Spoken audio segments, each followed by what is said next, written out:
Como você concebe o universo exterior? Como você concebe o seu universo interior? Você se sente uma centelha divina? O que é para você ser um pedacinho de Deus?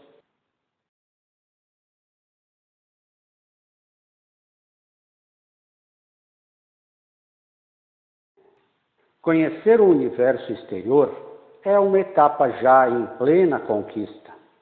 Porém, mergulhar em seu universo interior é uma etapa a ser conquistada.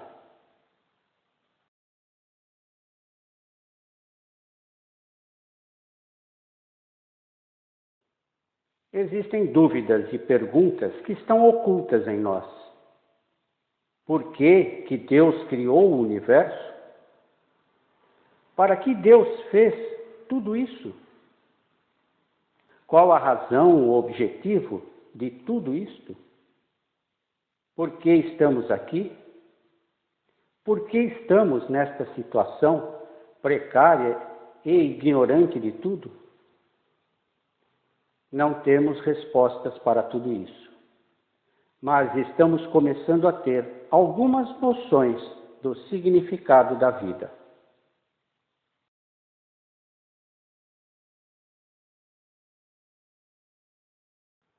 Chegamos à Terra e nada lembramos do nosso passado.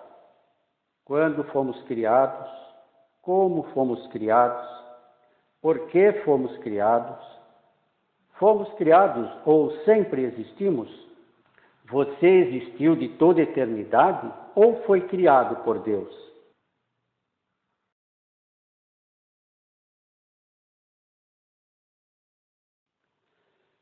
Sentimos que sempre existimos. Há 13,7 bilhões de anos atrás, algo aconteceu. E saímos então do seu seio. Por quê? Onde estávamos então? Gravitávamos no seio de Deus, inativos e infecundo, até que surgiu para nós o dia de nossa expansão, como diz Galileu Galilei, em Uranologia Geral, a Gênese de Kardec. Ou será que estávamos lá há muito tempo e optamos por sair? Ou nos saíram de lá? Por que a vida é assim tão cruel? Por que tantas dores, sofrimento, tantas tragédias que vemos na TV, enfim? Por que tantos crimes hediondos? Por que todo mundo quer tirar proveito do próximo sem se preocupar com nada? Não trazemos Deus no coração. Quer dizer que o Altíssimo ensina-nos primeiro o mal e o egoísmo, em seguida nos faz experimentar a dor, a fim de nos libertar desses impulsos nocivos, para somente então nos instruir nas lides sublimes do amor? Porque, mestre, o amor não integrou desde cedo as nossas lições de vida? Nosso amoroso Pai não nos criou puros e imaculados? E por que, exatamente, sentimos-nos exilados e tão distantes do seu afeto, se somos simples, rebentos em crescimento? Não nos parece demais cruel e uma carga enorme imposta a um ser criado tenro e inexperiente que inocentemente percorre a percalços da matéria apenas para desenvolver-se? Nego-me a admitir que passar pelas lições da bárbara animal seja uma premente necessidade de crescimento, pois se eterniza o mal na criação divina, uma vez que novos espíritos, criados a todo instante pelo nosso Pai, necessitam percorrer suas fileiras. Não temos aprendido que vivemos num universo que se apoia exclusivamente na tessitura do amor? Não somos filhos do divino que nos jungiu a matéria apenas para evoluirmos? Parece-nos um sistema hediondo de vida, muito penoso para que o imputemos à sabedoria divina. Não dá a impressão que existe uma falha na justiça divina? Será que não existem lacunas abertas, ou seja, coisas que não estamos enxergando, que explica essa incoerência? Não nos parece isso correto para um pai que ama verdadeiramente o seu filho.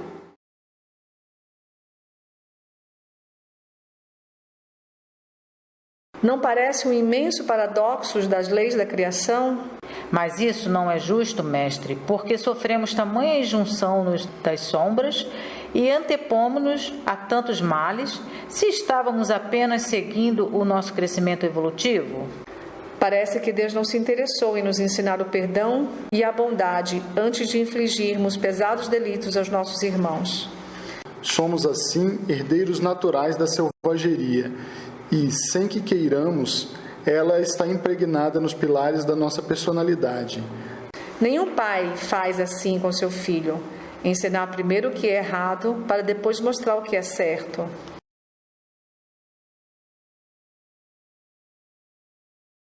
Continua sendo uma grande injustiça.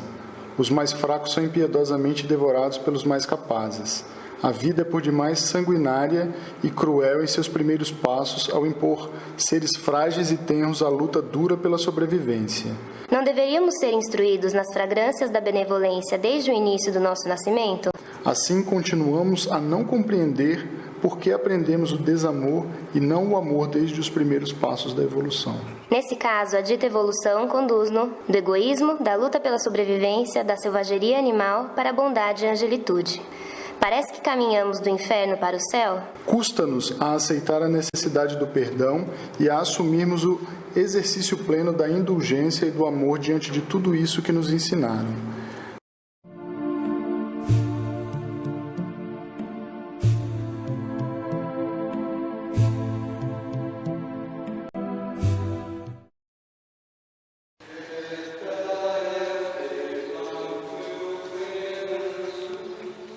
Sim, há um aparente erro básico na substância da lei e é lícito se questionar a validade da pedagogia divina, pois são anseios profundos das almas que cresceram e querem compreender melhor as leis.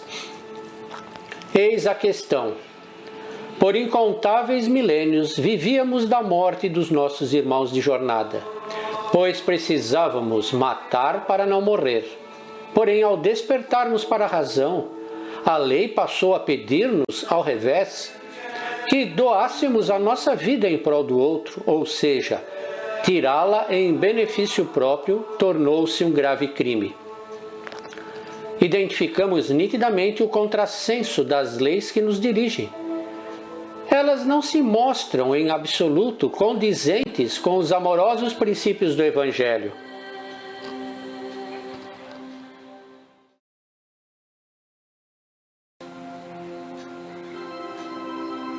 Como que a lei divina nos educa primeiro no egoísmo, no exercício da agressividade, para depois, sob o gládio do sofrimento expiatório, convencer-nos de que a prática do amor é o único caminho possível?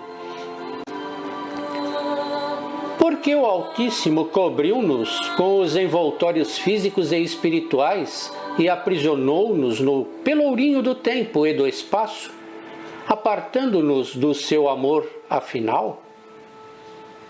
E o que levou o nosso amoroso Pai a ocultar-se em uma realidade de tão difícil acesso para nós? Se sempre carecemos da sua presença e buscamo-lo com tanto empenho na atualidade?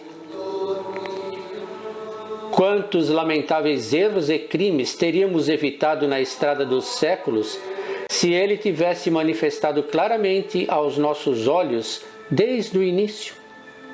Portanto, como não podemos imputar a Deus tais disparates, necessitamos buscar por novas hipóteses que nos ajudem a compreender a inexorável presença do mal na evolução do espírito.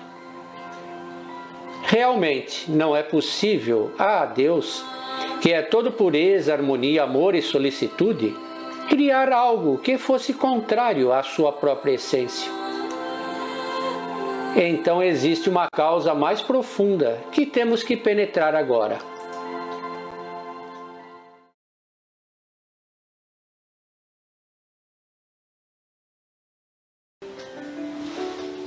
Vamos buscar primeiramente entender o que Jesus quis dizer sobre o reino dos céus, em que ele diferenciou profundamente do reino da terra. O reino dos céus é absoluto e o reino da terra é relativo. Ou seja, no reino dos céus tudo é permanente e no reino da terra tudo é transitório.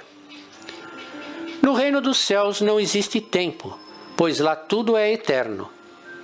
Vamos entender bem o que é eterno.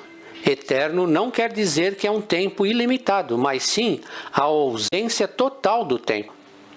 O tempo é a medida relativa da sucessão das coisas transitórias. E, portanto, onde é absoluto e não transitório, não existe essa medida. No reino dos céus não existe espaço, pois lá tudo é infinito. Infinito também não quer dizer que é um espaço sem fim, mas sim a ausência do espaço.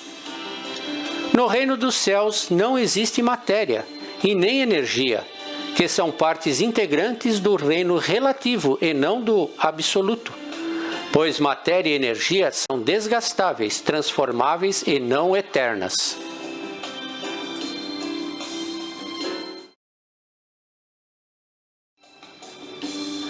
Portanto, é um reino à parte. O universo material que conhecemos, incluindo toda a parte física, extrafísica e espiritual, é um universo relativo e é uma parte externa do universo absoluto, que é interior, íntimo. O reino de Deus é algo atemporal, adimensional, imaterial e, portanto, oculto. O reino dos homens e dos espíritos é exterior, cronológico, dimensional e de vários níveis materiais, pois os planos espirituais também são formados de átomos e moléculas, de um quilate mais diferenciado, mas é um reino também atômico e energético.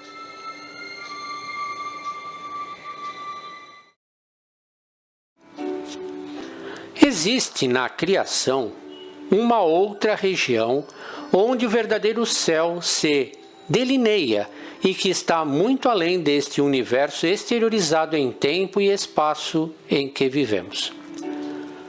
Não é uma outra dimensão, como esferas espirituais elevadas, porém um outro domínio, muito diferenciado, onde não há tempo, espaço, energia ou matéria, de qualquer natureza, mas somente as abstratas construções do pensamento e suas mais puras expressões.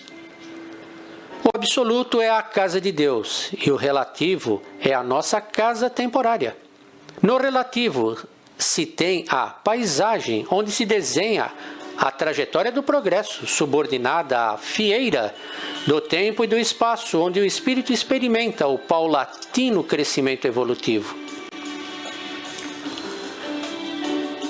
No absoluto, onde o Senhor tem seu trono, é para onde a evolução está nos conduzindo e é o campo divino, onde não há movimento e, portanto, inexistem tempo, espaço, energia, matéria e sequer a própria evolução, pois tudo lá se expressa em sua máxima perfeição.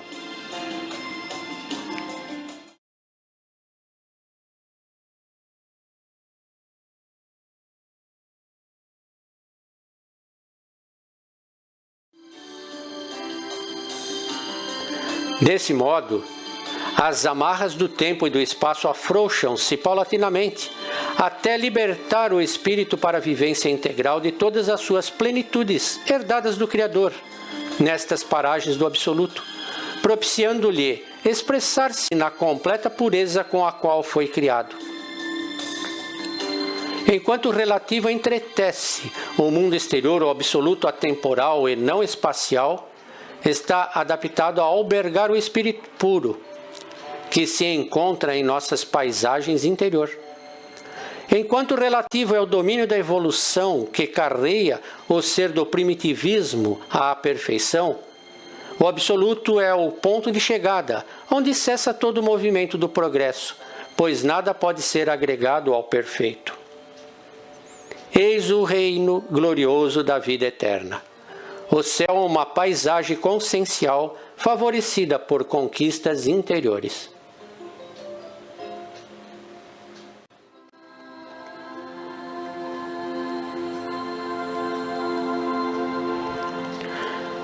junto a Ele estão Deus e a perfeição plena. Aí somos poderosíssimos, eternos, infinitos e incomensuráveis, feitos de puro pensamento. Quando desfizermos todos os nossos efêmeros envoltórios, aprenderemos a viver exclusivamente nesta região paradisíaca, onde de fato encontrar-nos-emos com a vida eterna que o Cristo prometeu-nos. Completamente destituídos de corpos de qualquer natureza, como essências puras, expandir-nos-emos plenamente nesta dimensão interior e, uma vez fora do tempo e do espaço, fundir-nos-emos com o todo, coalescidos nesta admirável realidade, expressar-nos-emos em máxima potência e participaremos como substrato deste outro universo, o absoluto. Este sim é o verdadeiro infinito, o real paraíso do Espírito. Eis aí o reino dos céus, o reino de Deus.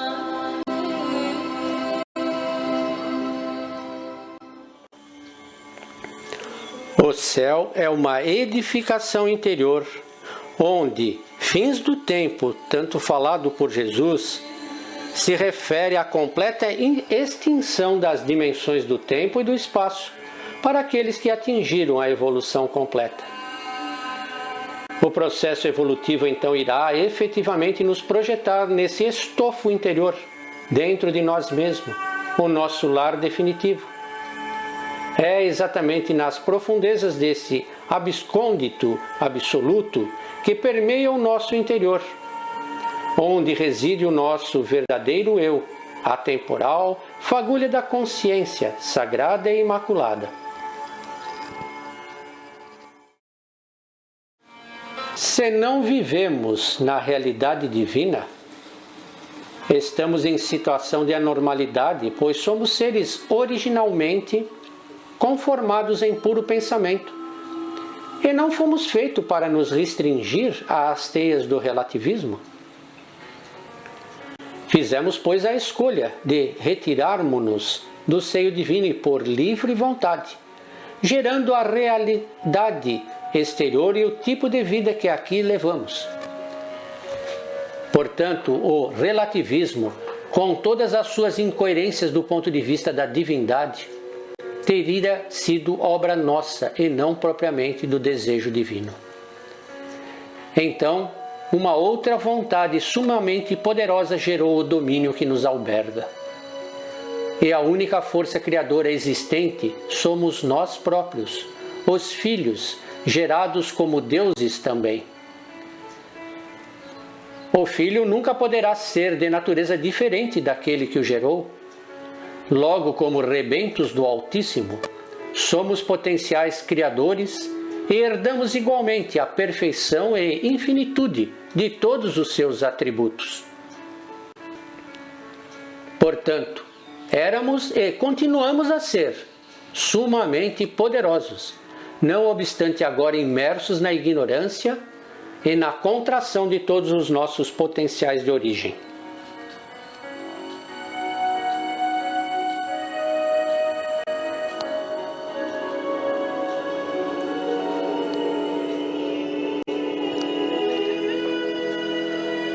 Podemos nos aproximar do ocorrido dizendo que fomos gerados mediante um impulso de concentração da substância divina, o autocentrismo, ao qual deveríamos responder com uma força compensadora a nossa doação de amor a Deus e aos nossos irmãos, ou seja, o altruísmo. Dessa forma, equilibrar-nos-íamos no seio divino, vivendo nos campos conscienciais, individualizados e ao mesmo tempo imersos em perfeitamente jungidos à grande consciência do todo. Contudo, como Deus não desejou a criação de filhos autômatos, porém livres, deu-nos a opção de aceitar ou rejeitar tal proposta. Integrando-nos à vontade do Pai, estaríamos prontos para viver a vida eterna no seu seio amoroso.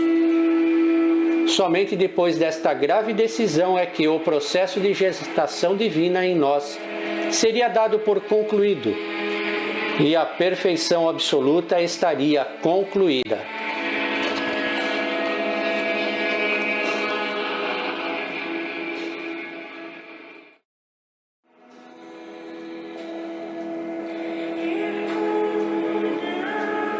Para os que optaram pela adesão ao amor, ela foi finalizada.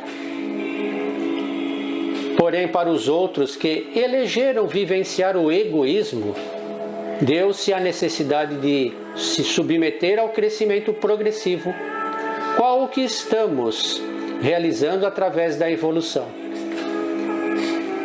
Infelizmente, compomos a comunidade daqueles que se rebelaram contra o amor divino. Interessados em explorar a egolatria, tivemos que deixar o reino imaculado, pois somente quem se convenceu da necessidade de amar intensamente a Deus e ao semelhante pôde viver integralmente a perfeição divina.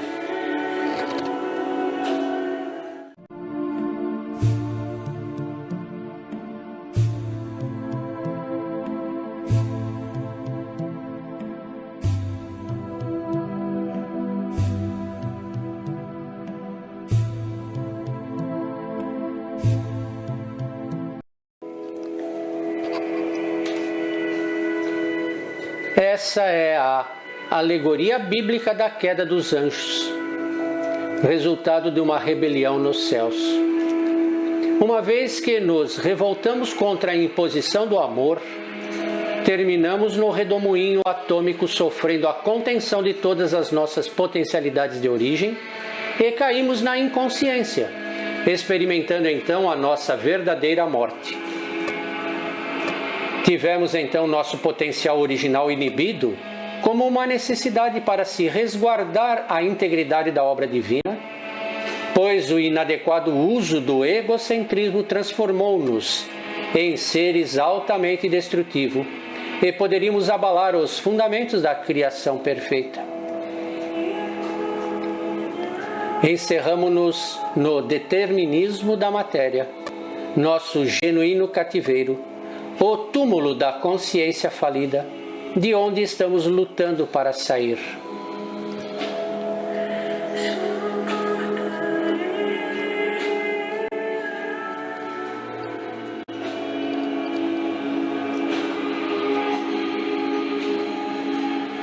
Lamentável fato que fez com que todos os fabulosos poderes que herdamos do Pai fossem, então, contidos pela inconsciência.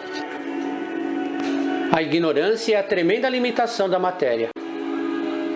Temos então envoltórios inadequados à nossa pureza de origem, os quais não só abafam o nosso potencial divino, como também representam para nós uma verdadeira prisão. Foi o nosso egoísmo que não só nos tornou maus, mas também nos apartou do todo e nos mantém distanciados do seu amor. O egoísmo não foi uma proposta pedagógica da vida para progredirmos. Portanto, a grande batalha cósmica, em vigência nas plagas do relativismo, na qual estamos imersos, é a operante vontade de Deus, atuando permanentemente para dominar essas pulsões adulteradas. Todo reino dividido não permanecerá, e essa é a causa da existência da lei da destruição.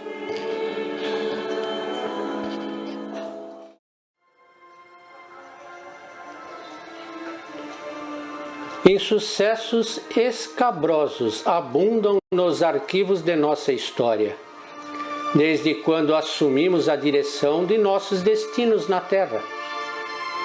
Contudo, é importante de se demarcar o ponto de início de um novo ciclo em nossa caminhada, quando abandonamos definitivamente o palco de insofreáveis crueldades, para ingressarmos no cenário de expiações e provas. Daí em diante, ainda aficionados aos hábitos da arrogância e do egoísmo, sob o sufrágio da dor encetamos o aprendizado e a fixação das virtudes evangélicas, que nos projetarão nos proscênios mais amenos e felizes da vida superior. Exatamente por isso, estes acontecimentos atrozes desempenharam um papel particular para todos nós e estão ainda vivos e palpitantes em nossas lembranças, aguardando a solução do amor para serem definitivamente incinerados na pira do progresso. Viemos de um passado acrimonioso, pois todos, verdadeiramente todos, sem exceção, somos seres em processo de resgate do inferno da matéria para a gloriosa vida eterna no seio divino.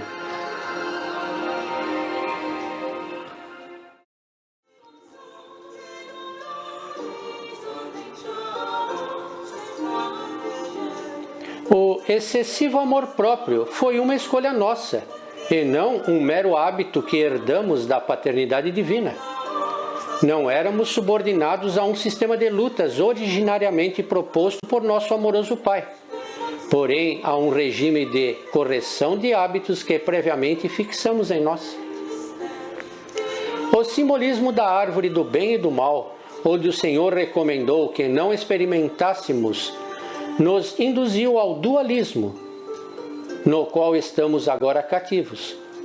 Provamos o fruto proibido, e com isso ingressamos no tremendo jogo de forças antagônicas que inexiste no universo divino.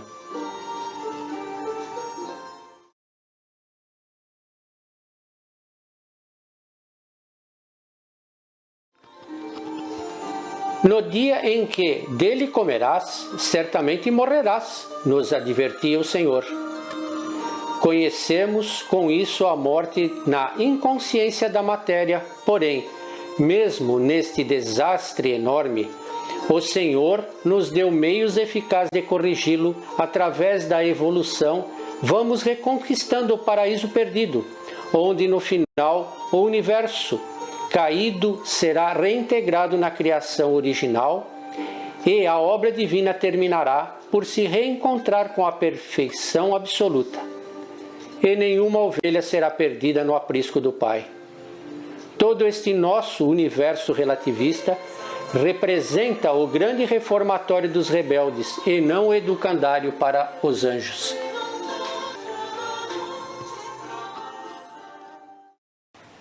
E como entender que fomos criados simples e ignorantes? O mentor responde: ao evadirmos-nos para o reino relativista da matéria, tornamo-nos íncios e despojados da magnificência divina de origem, como convém a um ser rebelde. Perdemos o conhecimento que antes detínhamos na consciência paterna, com a qual rompemos o contato direto. E assim iniciamos nossa evolução na estrada de retorno, cegos e obnubilados. Portanto, o filho do relativo é simples e ignorante, mas não o filho do absoluto, que acabou de sair do divino, que é grande como o Pai. Tornamo-nos sementes de Deus, plantadas no solo pedregoso da matéria, a fim de germinarmos e tornarmos-nos a crescer. Adão e Eva viram que estavam nus na presença do Senhor e se envergonharam. O Senhor então entendeu que eles haviam comido o fruto da árvore do bem e do mal e providenciou para eles a veste de carneiro para cobri-los. Eis também o significado do religare, pois rompemos a amizade com Deus e temos que nos religarmos. Não saímos verdadeiramente do absoluto, pois nada pode existir fora de Deus. Apenas desmoronamos em uma ciclópica contração dimensional que nos arrastou ilusoriamente fora do ambiente divino.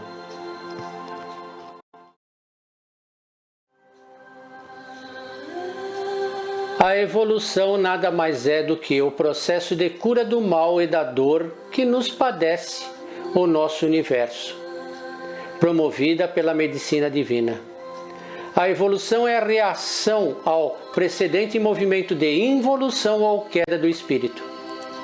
A involução é mera e momentânea aglutinação de potencial do espírito que, efetivamente, nada pôde perder de suas genuínas conquistas. A queda nada mais foi do que uma extraordinária retração das potências divinas que detínhamos. Podemos comparar o fenômeno da involução à concentração dos potenciais de uma planta em uma semente. Ela não perde, pois os conserva apenas contraídos, recompondo-os por completo ao final de seu desenvolvimento.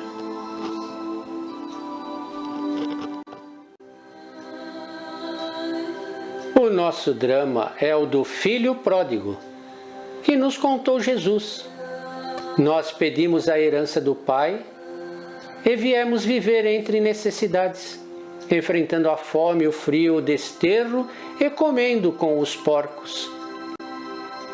Agora vemos que fomos ludibriados pelo nosso orgulho, descaídos da casa paterna, compondo o rebanho das ovelhas perdidas, mortos, raça de víboras a que Jesus se referiu. Larga é a estrada e espaçoso o caminho que leva à perdição. Estamos todos carentes de salvação, onde Jesus veio nos resgatar e levar-nos de volta ao Pai. Jesus veio nos restituir a condição de filhos de Deus, que perdemos, por isso necessitamos agora de uma ressurreição.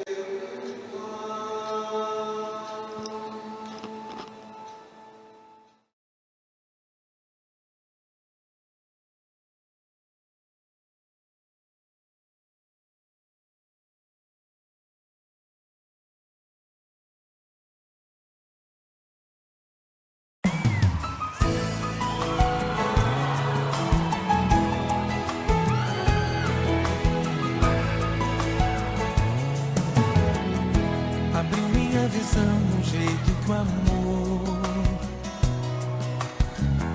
tocando o pé no chão, alcança as estrelas.